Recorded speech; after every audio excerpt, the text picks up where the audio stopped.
Donald Trump ने जो statement दिया वो ये दिया कि ईरान ने मुआहिदा कबूल नहीं किया तो पहले से ज्यादा शदीद बमबारी करेंगे। ये अमरीकी सदर डोनाल्ड ट्रंप कह रहे हैं कि अगर उसने अमेरिका के मुजवजा मुआहिदे को कबूल ना किया तो पहले से ज्यादा तबाहकुन बमबारी की जाएगी।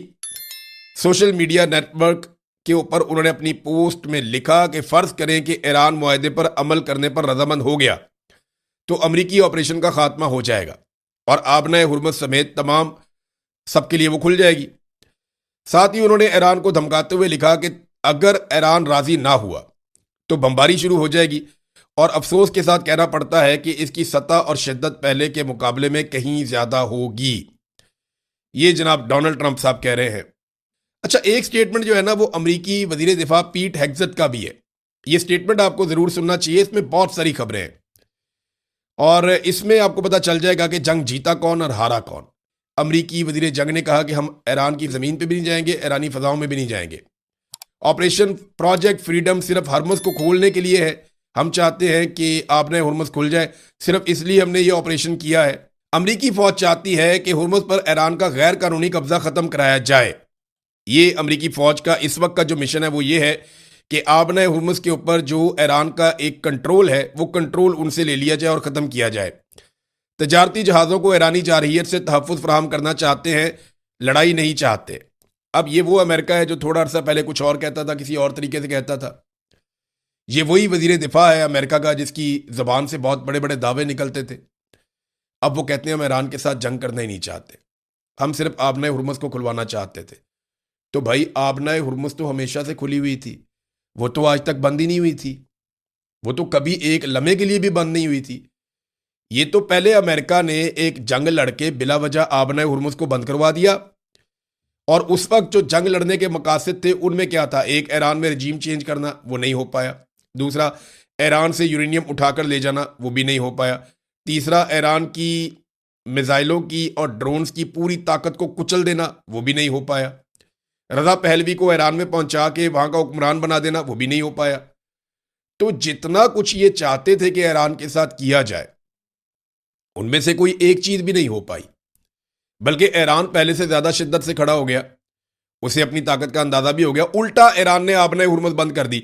अब वो पुराने सारे मिशन छोड़ के जो आबना हुर्मुज पहले खुली हुई थी, जो अपनी बेवकूफ़ी से एक लड़ाई करवा के इन्होंने ईरान के हाथों बंद करवा दी, अब इनका वाहिद मिशन ये रह गया कि वो खुल जाए, पहले की तरह हो जाए।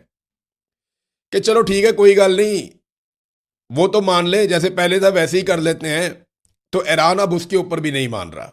इसकी ना मिसाल आप ऐसे ले लें कि जैसे एक आदमी ज़मीन पे कब्जा लेने के लिए गया और वहां पे लड़ाई हो गई, वो आदमी वहां से भागा और उसके जूते वहीं पे ज़मीन पे रह गए और अब वो मुज़ाकरात इस बात पे कर रहा है कि यार कब्जा नहीं देंदे, ना दो यार, मेरी जूती दे वापस कर दो। ये है सूरत हाल। अगर एग्जैक्ट मैं इसका नक्शा खींचूं तो वो ये है कि इसराइल के कहने पे अमेरिका कब्जा लेने गया था, उधर अमेरिका का जूता रह गया लड़ाई में और जूता छोड़ के ये भाग गए। अब ये मुज़ाकरात इस बात पे कर रहे हैं यार साड़ी जूती दे वापस कर दो, लड़ाई तो छोड़ो, दफा करो, कब्जा रहन दो। तो ये एक्चुअल सूरत हाल अब इस तरह की है। नादरीन, सेंटकॉम ने ना 3 चीजों पे ब्रीफिंग दी थी डोनाल्ड ट्रंप को और एक खुफिया मुलाकात भी रिपोर्ट हुई है CNN के मुताबिक, जो डोनाल्ड ट्रंप की और सेंटकॉम कमांडर की हुई थी, जनरल कूपर की। उसके बाद जनरल कूपर फौरी तौर पे मिडिल ईस्ट पहुंच गए थे आबना हुर्मुज को खुलवाने के लिए। अब एक बात आप अपने जहन में रखें कि 3 ऑप्शन में से एक ऑप्शन ये था कि ताकत के बलबूते पे सारी दुनिया को साथ मिलाकर एक हल्ला मारेंगे और आबना हुर्मुज को हम खुलवा लेंगे। लेकिन डोनाल्ड ट्रंप की बात पे मुमालिक ने, उनके जहाज़ों ने, उन्होंने यकीन नहीं किया। उन्हें लगा कि डोनाल्ड ट्रंप हमारे जहाज़ तबाह करवा लेंगे अपने फ़ायदे के लिए, लिहाजा वो वहाँ से निकले नहीं और वो बात बनी नहीं। तो आबना हुर्मुज को खुलवाने वाला ऑप्शन जो एक था वो तो हो गया फेल और ईरान ने वहाँ पे अपनी बालादस्ती साबित कर दी। डोनाल्ड ट्रंप प्रोजेक्ट फ्रीडम से पीछे हट गए और फेस सेविंग के लिए एक मरतबा फिर पाकिस्तान का नाम उन्होंने इस्तेमाल कर लिया। दूसरा ऑप्शन था कि एक भरपूर और बहुत बड़ा हमला जिसमें बड़ी शदीद बमबारी होगी। और तीसरा ऑप्शन था कि जमीनी लड़ाई छेड़ दी जाए ईरान के साथ। अब अमेरिका क्या इन 2 बाकी बचे हुए ऑप्शंस को इस्तेमाल करेगा, यह है एक बड़ा सवाल। एक खबर यह भी है कि ईरानी वजीर खारजा पहुंचे हैं चाइना में और वहां पे एक स्टेटमेंट जारी किया गया है। अमेरिका के साथ मुज़ाकरात में सिर्फ एक मुनसिफाना और जामे मुआहिदा ही काबिल कबूल है, ये ईरान ने कहा। कि हम नाइंसाफ़ी कबूल नहीं करेंगे, एक मुनसिफाना हमारा एक मुआहदा हो जो काबिल कबूल होगा। जबकि चाइना ने भी कहा कि दोबारा जंग शुरू होना हमारे लिए काबिल कबूल नहीं है, और ये ख़ास तौर पर ज़रूरी है कि मुकालमे और मुज़ाकरात के लिए अज़म बरकरार रखा जाए, बातचीत करते रहें, किसी तरह बातचीत से ये मसला हल हो जाए।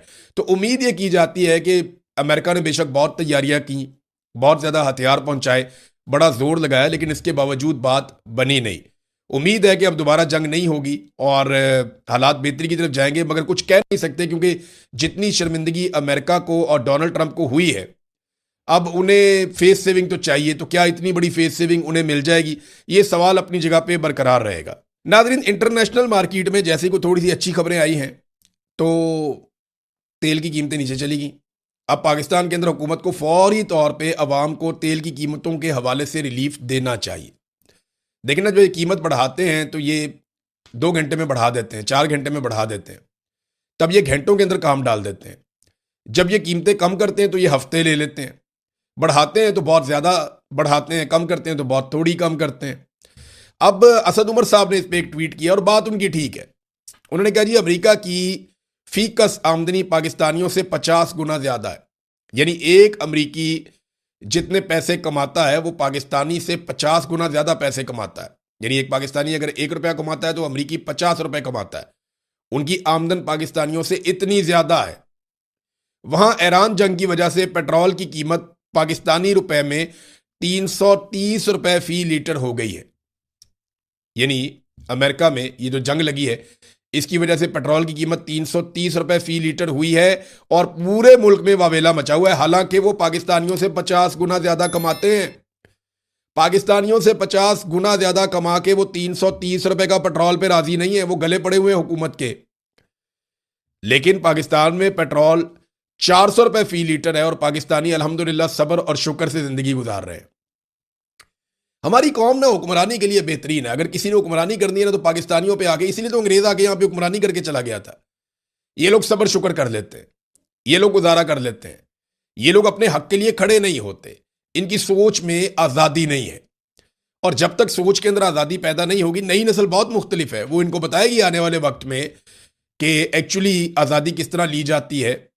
लेकिन अभी इस वक्त तक तो पाकिस्तान के हालात आपके सामने है। लोग बर्दाश्त कर जाते हैं, गाली देते हैं, बदतमीजी करते हैं, फिर घर चले जाते हैं, इकट्ठे नहीं हो पाते। और उसकी बड़ी वजह यह है कि पाकिस्तान में कभी भी प्रॉपर अपोजिशन नहीं हो पाई।